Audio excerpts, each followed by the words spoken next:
Friends, today we talk about the Vedas, the great heritage for mankind which was given by this holy land that we call Bharat, Aryavart.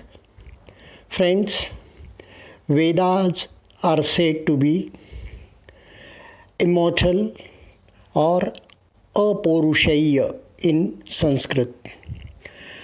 What Aporushaya means? It is not created or written or uttered by a human being or composed by a human being. It is composed by Devas or the holy spirits. Yes, friends, definitely for the betterment of human beings, our ancestors have seen. Seen, the meaning of seen here is experienced truth, and that truth, going to the bottom of the truth, they have composed hymns. They have composed poetry. They have composed poetry so that it can be carried generation to generation by singing it. Singing and remembering is very, very essential and easy when it is in poetry form. Second thing, poetry form is definitely carries much more meaning. So they have made it in poetry form. Friends, when we talk Aporushaya means none of the rishis, they were great scientists as called my guru Sri Satyanarayan Goenka, Vipassana Acharya. They were great scientists, and whatever they have seen, experienced, means Vedana, they have composed in poetry form for the betterment of the generations to come. So these Vedas were composed, but the rishis have not given their names who composed it, because they are selfless. They don't want even to be remembered by their name. So also this is very precious treasure for human beings. Next thing, friends, these Vedas were in mixed form, not in the four categories, but they are remembered, sing by generation to generation, and they were being carried. But Vyasa separated the Vedas and Rigveda, Samveda, Yajurveda and Atharveda. He bifurcated the Vedas. So he is called Ved Vyasa Krishna Dvaipayan. Vyas is the Maharshi or the Rishi who categorized the Vedas, and also the original rhythm, the original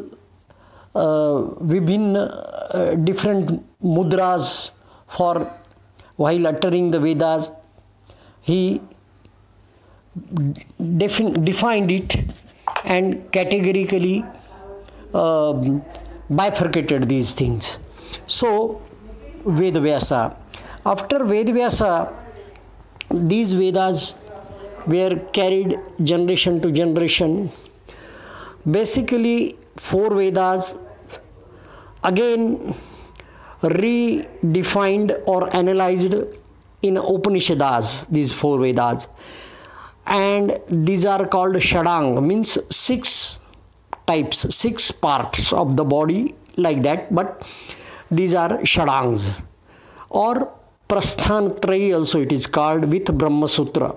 Again Brahma Sutra, the Adi Shankaracharya made it to elaborate Vedic hymns. Like that, these are going on and on. But what is that? The Vedas, or the basic is koham, means who am I? To know thyself, as rightly called in Bible. Here, koham, who am I? Or Swarupanusandhan, Atmanusandhan, it is very essential. And one more thing is this soham. Soham means, so means what we inhale, the sound will be so, and hum means when we exhale, the sound will come hum. So this became a mantra, basic mantra, which is natural, so hum. When we inhale or exhale, this sound will come out. In respiration, this sound is coming. So this is also called the ajapa jap, means without uttering. This is going 24 hours in sleep also, and that they counted it, that comes nearly to 21,600 every 24 hours. And soham or dasoham, dasanu dasoham, then the concept again and again went and elaborated. Again, in Vedas, there are so many types of theories. Dvait means two, means Brahma and Parabrahma, or Advait means one, Aham Brahmasmi, and Dvait Aham Brahmasmi or Tattvamasi, means I am the Brahma, the God, and you are also the God. Vishishtadvait, like that concept came in. And basic thing is dhyana is main thing in all this traditional Indian culture. Now what happens is, when we travel the history of Veda, we don't know. It is said that the Veda is 5,000 years ago came into existence, or there are no evidences of when did actually the Vedas came into existence. But 4 Vedas came into existence by Vyasa's period, but that is also not defined. Some says that Mahabharata occurred 5,000 years ago, and Ramayana occurred 7,500 or more than that years ago. But Indian culture, Indian standard culture, Bharatiya, this Sanskriti you can call, that is defined in Ramayana, that is defined in Mahabharata also, and that is basically defined in our Vedas only. After that, so many types of views are there, practices are there. Nirgun is also there, Sagun is also there. Nirgun means without form, without anything, and Sagun is you worship idols. After during the time of Buddha, 2,600 years ago, Buddha born as a Siddhartha as a prince, and by birth only, because there as a prince, so many persons came to see him, with godly persons or the persons who are having rishis, who are rishis. They came and seen him, and as per Indian traditional culture, that time he was having so many types of good means bodily signs which will be there to a emperor, a very great emperor, or a great rishi, or a Buddha. So they said to the father of Buddha that this boy will become a great emperor who is having total this world under his leadership or his control, or he will become a Buddha. Buddha, that time the word carries a great meaning, a greatest meaning, which Devas also like, that Buddha came into existence, they will come and listen his sermon. So like that, Buddha, when became married, and he is having one son, and that day he took sannyas, or he left the house or the empire. That story you know.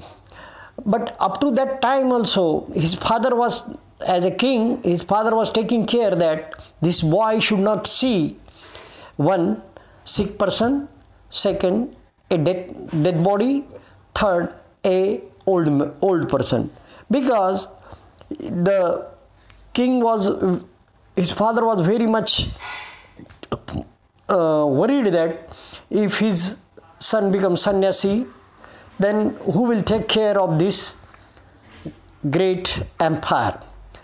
So he was taking care, and Buddha, I don't think Buddha during his stay at the king's, means his house, he is knowing about the Indian traditional Vedas or anything, because the father must have taken care that he should not come into contact with sannyasis or this type of knowledge or Gita or like that, whatever the traditional heritage or the scripture is there, because he must be worried that he should not see these type of three persons, and second, he should not see sorrow, because seeing sorrow, one will become sannyasi or one will renounce his home, because one will go to in search of truth or in search of coming out of sorrow.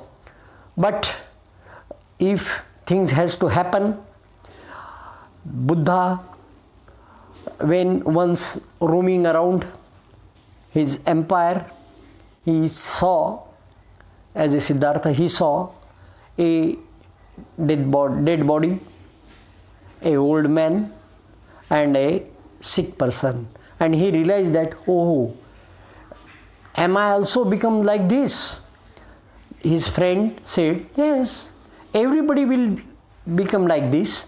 Everybody in one's life will become sick, will become old, will become, and after the life, one will become dead. One will be dead. So Buddha came into enlightened these three things to him, and he think that no, in this very birth I will try to find out answer for these things, because these are sorrows, and I myself will come out of these sorrows, and I will try that the mankind will come out of these sorrows. So he renounced the kingdom and became a sannyasi or yogi, and he was running after one guru to another guru to find the solution. And after going to so many ashramas, so many rishis, he learnt all the 8 type of dhyanas. At that time, he must have come across of all old, whatever scripture or whatever religious forms of exercises or whatever forms of literature is there, but he was unsatisfied after learning all 8 type of dhyanas. Then himself, after very tired of this learning and these all type of tapas, he realized that experiencing one's own respiration, natural respiration, and one's own sensation of the body, one will be knowing the truth of the body and self.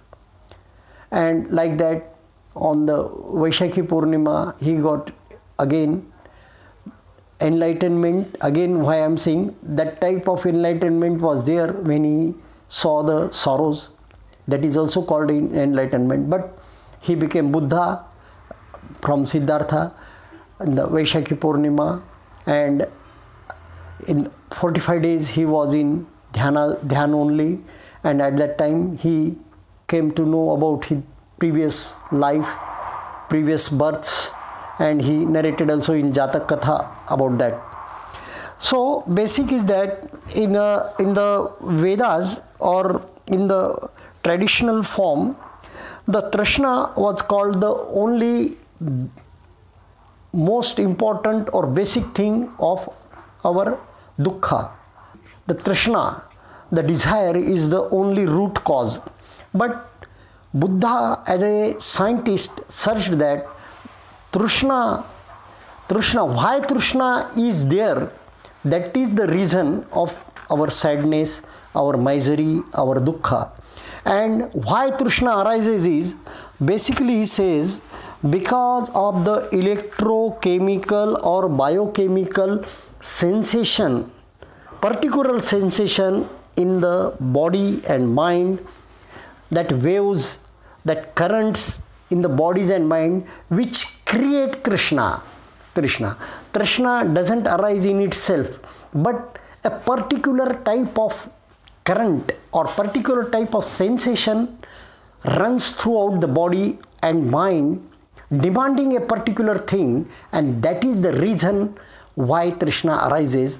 And to stop this, you should be able to see these sensations as a spectator, as a sthita prajna, as a man standing on a bank of a river. These currents are going on, but he is not moved or shaken by these currents, or he will not get motion out of this current, or he will not move out of these currents. Whatever going on, he should be able to see as it is.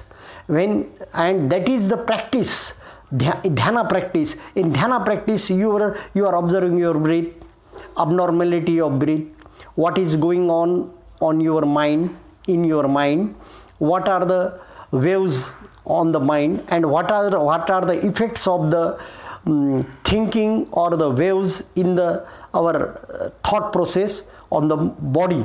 And that both you are observing, but you are not moving, or you are not uttering any word, or you are not making your bodily movement, but you are just understanding and seeing what is happening because of thought pattern, because of your vikaras, because of anything, or what is happening on the body. And that practice makes man perfect, and in daily life also he will see whenever the trishna or whatever sensation arises, desire arises on his body or mind, he will just see it, and that desire or the sensation disappears, and the person will be master, and he is master of self, and that is the only necessity of life.